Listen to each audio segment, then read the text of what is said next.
करायची लाकडी त्याला हे असायची, तो ह्या साईडच्या एका दरीमध्ये पडलेला होता. त्या ओरडातील लोक जे आहे ती झाडावरती अडकलेली होती, कोणाच्या पोटामध्ये झाडाची फांदी घुसलेली होती, कोणाच्या मानेमध्ये काय घुसलेलं होतं. किती लोक त्या ऍक्सिडेंटमध्ये मेलेली होती. नवरा देखील तिकडे ऑन द स्पॉट मेला. मी तुम्हाला नेहमी सांगतो की उतरणीवरती इंजिन ब्रेकिंगचा यूज करा, जेणेकरून तुमची गाडी आउट ऑफ कंट्रोल होणार नाही आणि ब्रेकवरती जास्त लोड येणार नाही. आणि इथे तुम्ही पाहू शकता गिअर जो आहे तो न्यूट्रल आहे. हा पहा, तिकडे भले जरी 6 दाखवत असला तर इथे हा न्यूट्रल आहे.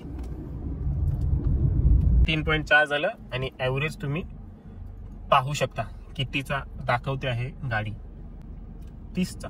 गाडी उतरणीवरून आणताना, डाऊन हिल वरून आणताना त्यावेळेला मोस्टली लोक काय सजेस्ट करतात की गाडी न्यूट्रल मध्ये ठेवा, आणि न्यूट्रल मध्ये जर गाडी ठेवली तर तुम्हाला ऍव्हरेज जो आहे तो खूपच जास्त मिळेल. ब्रेकवरती जी आहे ती गाडी फक्त कंट्रोल करायची आहे, ऍव्हरेज तुम्हाला खूप जास्त मिळेल. ऍक्सिलेटर द्यायची गरज नाही, उतरण आहे, ब्रेकवरतीच सगळं अवलंबून ठेवा, असे बरेचसे लोक सल्ले देतात. परंतु मी तुम्हाला नेहमी काय सांगतो, मी तुम्हाला नेहमी सांगतो की उतरणीवरती इंजिन ब्रेकिंगचा यूज करा, जेणेकरून तुमची गाडी आउट ऑफ कंट्रोल होणार नाही आणि ब्रेकवरती जास्त लोड येणार नाही आणि गाडीचे ब्रेक फेल होण्याचे चान्सेस जे ते आपण खूप कमी करून टाकतो. मागच्या एका व्हिडिओमध्ये मी हे तुम्हाला सांगितलेलं होतं, तेव्हा खालच्या कमेंटमध्ये बरेचसे लोक बोलत होते नाही न्यूट्रलवर ठेवल्याने काहीच नाही होत, न्यूट्रलवर ठेवा खूपच जास्त ऍव्हरेज वाचतो, असं तसं बरेचसे लोक बोलत होते. तर ह्या व्हिडिओमध्ये आपण तेच चेक करणार आहोत. माझ्या इथे गावाजवळ 2 किलोमीटर फक्त चढ आहे, तर त्याच्यावरून आपण रिटर्न येणार आहोत, उतरणीवर तर येणार आहोत. एकदा येणार आहोत फक्त न्यूट्रल मध्ये गिअर ठेवून ब्रेकवरती कंट्रोल करत गाडी आणणार आहोत, आणि दुसऱ्यांदा आपण येणार आहोत इंजिन ब्रेकिंगचा यूज करत, आणि तेव्हा आपण या आपल्या इन्स्ट्रुमेंट क्लस्टर वरती पाहणार आहोत की गाडीच्या मायलेज मध्ये काय फरक येतोय. फक्त न्यूट्रल मध्ये जेव्हा गाडी आपण 2-2.5 किलोमीटर आणतो त्यावेळेला काय मायलेज शो होत, जेव्हा आपण गाडीला इंजिन ब्रेकिंगच्या यूजनी खाली उतरवतोय त्यावेळेला काय मायलेज जो आहे तो आपल्याला शो होत आहे. हा पहा, हा चढ आहे आणि कंटिन्युअस आहे 2-2.5 किलोमीटरचा. चला एकदम टॉपवर जाऊया आणि रिटर्न गाडी फिरवतो आणि तेव्हा तुम्हाला पुन्हा जॉईन होतो. पायाजवळील देखील एक स्क्रीन तुम्हाला दिसत असेल, त्यांनी तुम्हाला समजेल की जेव्हा मी फक्त न्यूट्रल वरती गाडी आणतोय तेव्हा मला किती वेळा ब्रेक अप्लाय करावा लागला, सेम उतरणवरती डाऊन हिल वरती, आणि जेव्हा इंजिन ब्रेकिंग वरती यूज करतो तेव्हा किती वेळ अप्लाय करायला लागला आणि किती फोर्स लावायला लागला ते देखील तुम्हाला समजून येईल. तर आता ही MID वरती आपण रिसेट करूया. आता ही एक ट्रिप आहे माझी, ट्रिप बी. ही बघा ट्रिप बी आहे, ही मी जी आहे ती रिसेट केली, 0 केली, आणि हे पहा हे लोकेशन आहे, हे लोकेशन आहे. इथूनच आपण दुसरी टेस्ट जी आहे ती चालू करूया. हा केला मी पहिला गिअर, हँड ब्रेक काढला आणि गाडी जी आहे ती स्टार्ट सुरू केली. नॉर्मली पिकअप पकडतोय. हा सेकंड गिअर केलेला आहे आता, हा पहा, आणि हा पहा इथून उतरून चालू होते. तर मी काय करतो आता, क्लच दाबला माझा आणि हा न्यूट्रल केला. हा पहा, हा न्यूट्रल आहे आता, आणि गाडी जी आहे ती चालली आहे. आणि स्पीड देखील तुम्ही पाहू शकता किती आहे, 40 वरती आहे. आणि जेव्हा जेव्हा अचानक स्पीड वाढेल तेव्हा जे आहे ते मला ब्रेक अप्लाय करावाच लागेल. हा पहा एकदम खूप जास्त स्पीड वाढते, एकदम पुढे पाहू शकता दरी आहे, जास्त नाही गाडी कंट्रोल नाही केली तर इथे तुमचा मग माझी पुढची व्हिडिओ तुम्हाला दिसणारच नाहीत. त्यामुळे गाडी कंट्रोल करावी लागते. याला आता थोडीशी उतरण हे होती, आता ब्रेक वगैरे काही दाबलेलं नाहीये, थोडीशी आता सपाट रस्ता आहे. आणि इथे तुम्ही पाहू शकता गिअर जो आहे तो न्यूट्रल आहे. हा पहा, तिकडे भले जरी 6 दाखवत असला तर इथे हा न्यूट्रल आहे. हा सपाट रस्ता आहे, काहीच दाबलेलं नाहीये, पेडल देखील तुम्ही पाहू शकता माझे. आणि इथे एव्हरेज बघा आता किती दाखवतोय, 20चा एव्हरेज दाखवतोय 600 मीटरसाठी. उतरणच आहे, व्ह्यू पाहू शकता इकडनं. आता हा ब्रेक थोडासा अप्लाय, हा पहा व्ह्यू, माझं लक्ष पुढे आहे, तुम्ही घाबरू नका. तर हे न्यूट्रलवर मी पहिल्यांदा गाडी घेऊन होते, कारण की मी देखील मोस्टली इंजिन ब्रेकिंगचाच यूज करत असतो नेहमी, आणि सगळं तुम्हाला देखील मी सांगत असतो त्याचाच यूज करा. जेव्हा खूप जास्त गाडीची स्पीड वाढते तेव्हा मी कंट्रोल जी आहे ती करतोय गाडी. तर ही देखील उतरणच आहे. आता बघा 1 किलोमीटर झालंय, 25 चे एव्हरेज दाखवते आपल्याला. आता मगापासून मी एकदा देखील हे टाकलेलं नाहीये, गिअर जो आहे तो टाकलेला नाहीये. वळण आली, वळणावरती थोडी गाडीची स्पीड कमी केली. तर जशी जाते तशी जाऊ द्या गाडी. जेव्हा वाटेल की बाबा हा नाही आता आपल्याला ॲक्सिलेटर दाबण्याची गरज आहे, इथे बघा 40 वरती स्पीड आली, न्यूट्रलच आहे गिअर. आता आपल्याला गरज आहे सेकंड गिअर केला आणि गाडी जी आहे ती वर उचलली. 27चा ॲव्हरेज दाखवते उतरणीवरती. थोडा आता चढण आहे, थोडी गाडी जी आहे ती चढवली आणि पुढे जशी उतरण येईल, आता उतरण आली, ही उतरण आली, इथे पुन्हा क्लच दाबून केलं न्यूट्रल. जाऊ दे गाडी.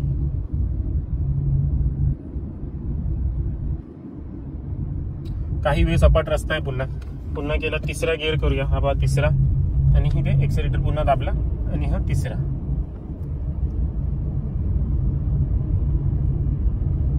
एक 40-50 ची स्पीड जी आहे ती मेंटेन ठेवतो या रस्त्यावरती. जसं उतरण येईल तसं पुन्हा जे आहे ती मी गाडी जी आहे ती न्यूट्रल मध्ये करेन. आता ही बाई इथून उतरण येते, त्यामुळे क्लच दाबून जो आहे तो न्यूट्रल करतो आणि जाऊ दे गाडी. असे डाऊन हिल वरती, आता हा तरी रस्ता खूप जास्त मोठा आहे, परंतु जेव्हा बारीक रस्ता असतो तेव्हा डाऊन हिल वरती हे करणं खूपच जास्त धोकादायक आहे. इथे देखील ह्या घाटात देखील बरेचसे इन्सिडेंट झालेले आहेत, तुम्हाला सांगेन मी पुढे. हे पहा आता उतरण आहे, माझी स्पीड जी आहे ती 50 पर्यंत आहे, ही पहा, आणि आता खूप जास्त वाढत चालली. ही पहा किती झाली, 80 पर्यंत पोहोचली. एवढी स्पीड मला नको इकडे, म्हणून ब्रेक अप्लाय केला स्लाइटली. पहा आता कमी आणली स्पीड जी आहे ती, कमी आणली थोडी.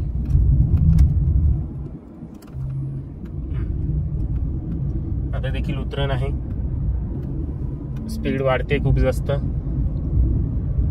खूप वाढली.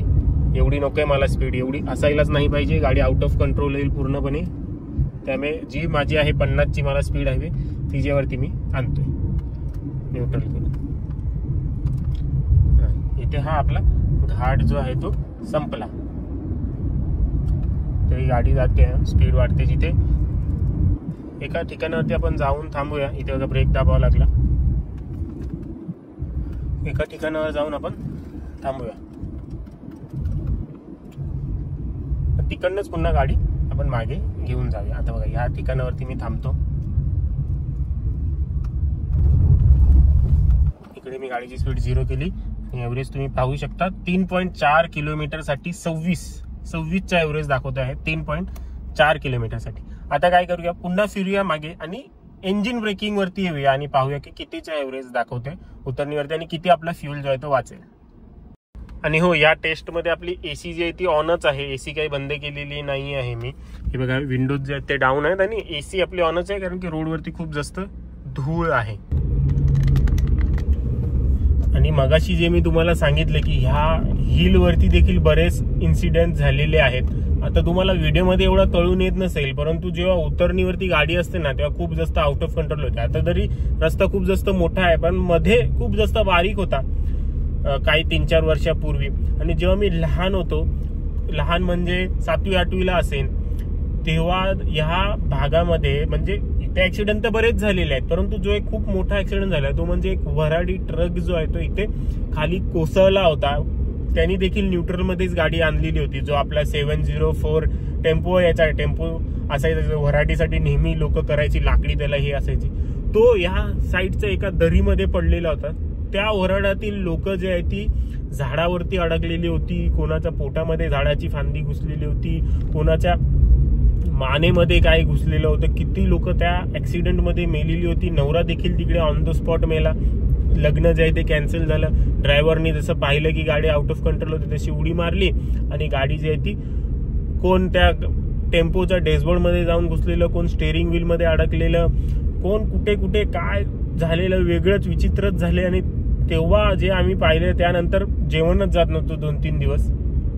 खूप हे पहा 6.8 बरोबर तेवढंच आलंय. 3.4 होतं मगाशी, आता तेवढंच बरोबर आलंय. हीच लोकेशन आहे पहा, हीच बरोबर लोकेशन आहे. आता इथून काय करूया, हा जो आहे 0 करून टाकूया आणि पहा ते ॲव्हरेज किती झालेली 12.1 ची झालेली वर परत हिल वरती चढताना.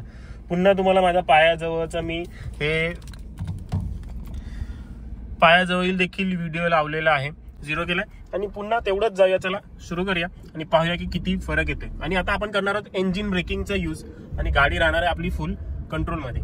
पहिल्या गिअरवरून दुसरा गिअर टाकला, जशी मगाशी केलेलं तसंच अगदी 40 ते 50 स्पीडवरती गाडी चालवणार आहे. तिसरा गिअर आता टाकलेला आहे आणि तेवढंच बरोबर आपण जाणार आहोत. AC वगैरे सगळी ऑन आहे. हे पहा, एक्सेलेटर वगैरे काही देत नाहीये मगासारखंच. इंजिन ब्रेकिंगचा हे बघा गिअरमध्ये आहे गाडी, तिसऱ्या गिअरमध्ये आहे. इथे देखील दिसेल तुम्हाला. आणि जर स्पीड अचानक वाढली बघा, अचानक तर नाही वाढत आहे, तरी वाढत असेल तरी मी स्लाइटली फक्त ब्रेक अप्लाय करेन. हे पहा, इथे मला ब्रेक अप्लाय करावं असं वाटलं आणि मगाशी कधी मी केलेला होता खूप अगोदरच.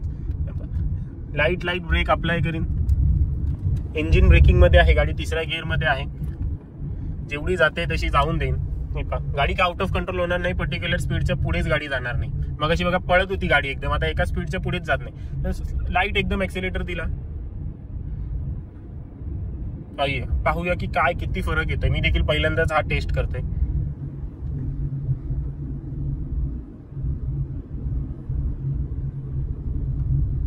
व्ह्यू पाहिलात हे का. आणि आता पहिला 600 किलोमीटरसाठी 30चा एव्हरेज दाखवते गाडी. उतरण आहे अजून, थोडासा एक्सेलेटर दिला. आता जशी गाडी जाते तशी जाऊ द्या. तुम्ही देखील ड्रायव्हिंग करत असताना उतरणीवरती असंच करायचंय, जबरदस्ती एक्सेलेटर वगैरे द्यायचं नाहीये. गाडी जर जाते तर जाऊ द्यायची. म्हणजे कसं तुम्हाला तेवढंच फ्यूल एफिशियन्सी देखील मिळेल आणि घाबरण्याची देखील गोष्ट नाहीये. तुमचे जे आहे ते गिअर एंगेज केलेलं आहे, पर्टिक्युलर स्पीडच्या वरती गाडी जाणारच नाही. हे बघा, तिसरा गिअर मी एंगेज करून ठेवलेला आहे. ह्या हिलच्या हिशोबाने जर खूप जास्त वळणदार असेल तर अशा वेळेला पहिला किंवा दुसरा डिपेंड आहे कुठला टाकायचा आहे. 1.1 साठी 30चा एव्हरेज दाखवते आता गाडी. मगाशी जो आहे तो किती 27चा असं काहीतरी होतं, एवढी आयडिया नाहीये मला.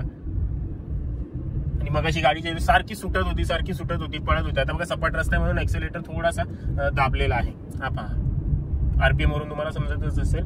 आणि मी प्रेस देखील केलेला आहे, तुम्हाला खालच्या स्क्रीन मध्ये दिसतच असेल पायाजवळच. आता सपाट रस्ता आहे, म्हणजे वरचा देखील आहे आणि सपाट देखील आहे, तर एक्सेलेटर थोडासा दिलेला आहे.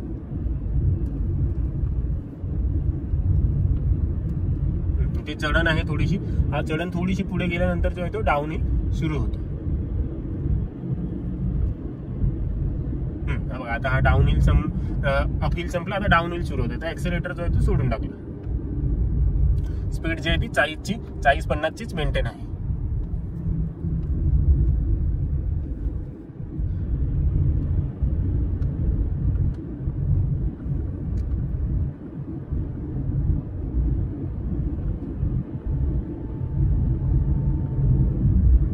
थोडासा एक्सेलेटर देते कारण की सपाट रस्ता आहे. जशी मग डाऊन हिल येईल समोर एक्सेलेटरवरचा पाय काढून टाकीन. आता डाऊन हिल येते, उतरण येते आहे हे बघा इथून पुढे. तर असं होईल तेव्हा मी हे सोडून देतो. तुम्ही पाहाल की तुम्हाला समजून येईल की गाडी जी आहे ती सुटत नाहीये, जास्त कंट्रोलमध्ये राहते. डाऊन हिल मध्ये आपल्या इंजिन ब्रेकिंगच्या सिस्टम मध्ये जे आहे ती गाडी जास्त सुटत नाहीये. तिसरा गिअर जो आहे तो पुढे जाऊन देत नाहीये तेवढा गाडीला वेगवान. त्यामुळे गाडी जी आहे ती कंट्रोलमध्ये राहते. आता इथून जे आहे ते आपले हे चालू होतंय, डाऊन हिल चालू होतंय. पाहत असेल तर तुम्ही हे पहा. आता तुम्हाला दाखवतो, ह्याच भागावरती गाडीची स्पीड मगाशी 80 गेलेली होती आणि आता बघा वाढते पण हळूहळू. आणि गाडी जी आहे ती कंट्रोलमध्ये वाटते. आणि मी बघा इथे ब्रेक पण देखील मारले. मगाशी या वळणावरती मी ब्रेक मारलेला होता, म्हणून आता मला वाटते ब्रेक मारा असं 60 वरती स्पीड पोहोचलेली आहे. मग थोडीशी ब्रेक मारली, 50 ची स्पीड मी मेंटेन करीन.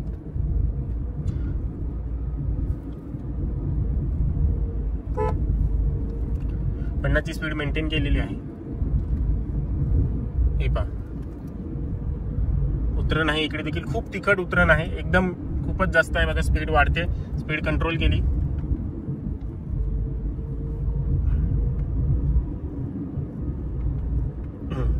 सेम रस्ता आहे, सेम ड्रायव्हर देखील तोच आहे. गाडी अजिबात आउट ऑफ कंट्रोल जाते असं मला वाटलं नाही. आता बघा इथे याची गरज वाटली एक्सेलेटरची, एक्सेलेटर दाबला आणि बरोबर 3.4 किलोमीटर झालं. बरोबर त्या लोकेशन वरती जाऊन आपण थांबूया. हा पहा, गिअर जो आहे तो तिसराच आहे. 3.4 झालं आणि ॲव्हरेज तुम्ही पाहू शकता कितीचा दाखवते आहे गाडी, 30चा. म्हणजे मी ज्याचा विचार केलेला त्याच्यापेक्षा काहीतरी उलटच झालंय. तर मित्रांनो, रिझल्ट तुमच्या समोर आहे की तुम्हाला तुमची लाईफ रिस्कमध्ये टाकून डाऊनहिलवरती फक्त न्यूट्रलवरती तुमच्या व्हील्सला मोकळं सोडायचं आहे, किती पण स्पीडवरती धावण्यासाठी, आणि पूर्ण ब्रेकवरती लोड टाकायचं आहे, की इंजिन ब्रेकिंगचा यूज करून तुम्हाला सेफली गाडी खाली आणायची आहे. फ्यूल एफिशियन्सीमध्ये किती फरक पडतो ते तुम्ही पाहिलेलंच असेल. उलट फ्यूल एफिशियन्सी जी आहे ती इंजिन ब्रेकिंगमध्ये जास्त मिळाली, आणि जरी काही कारमध्ये न्यूट्रलमध्ये जरी जास्त मिळत असली तरी पण तो फरक एवढा नसेल. इंजिन ब्रेकिंग कशी यूज करायची त्याबद्दलचा व्हिडिओ हवा असेल, त्याची लिंक तुम्हाला खाली डिस्क्रिप्शनमध्ये मिळून येईल. तर मित्रांनो, आपल्या आजच्या व्हिडिओमध्ये एवढंच. आशा करतो तुम्हाला माझा हा व्हिडिओ आवडलेला असेल. नेहमीप्रमाणे सांगत आहे, नेहमी ड्रायव्हिंग करत असताना अलर्ट राहा, ट्रॅफिक रूल्स फॉलो करा, ते आपल्याच सेफ्टीसाठी असतात, आणि नेहमी मोबाईलपासून दूर राहा.